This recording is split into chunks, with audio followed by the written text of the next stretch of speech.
L'essentiel, c'est les 3 points. Ça fait 6 sur 6 à la maison, donc c'est bien. Je pense qu'il faut passer par ce genre de match pour gagner en confiance et pour qu'après, on soit beaucoup mieux dans les différents domaines du projet. Rapide retour sur la 3e journée de National 2 vendredi soir au stade de la Colombière, entre un SAS Football toujours en construction et l'entente Fény-Aulnois à la recherche de sa première victoire cette saison.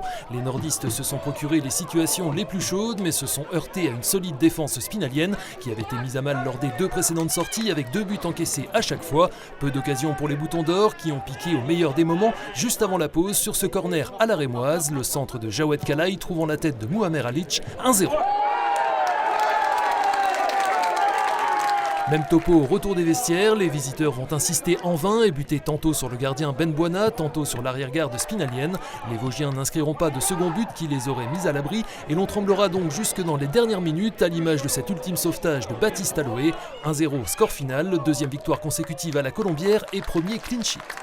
C'est le premier match sans prendre de but, on a été costaud. Pour moi, c'était le match le plus compliqué cette saison, des 3 premiers matchs.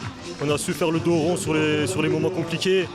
On a marqué ce but qui nous a libérés et derrière, on a gardé l'avantage tout le long du match et je suis fier de tout le monde. Premier match sans prendre de but, mais vous n'arrivez pas à mettre ce 2e qui pourrait vous mettre à l'abri. Oui, mais après, c'était aussi l'objectif de la semaine. On a beaucoup travaillé sur notre bloc défensif parce qu'on s'est aperçu depuis 15 jours qu'on courait beaucoup, mais qu'on ne courait pas ensemble. Donc l'objectif, c'était de courir ensemble et on peut pas régler tous les problèmes en une semaine. Prochaine journée samedi à Bobigny, actuel leader et seule formation à s'être imposée à 3 reprises en ce début de championnat. A noter en National 3 une première victoire pour l'ES Taon, 2-0 à Sarreguemines et un premier point pour l'US Raon-l'Étape qui a fait match nul 1 partout à Belfort.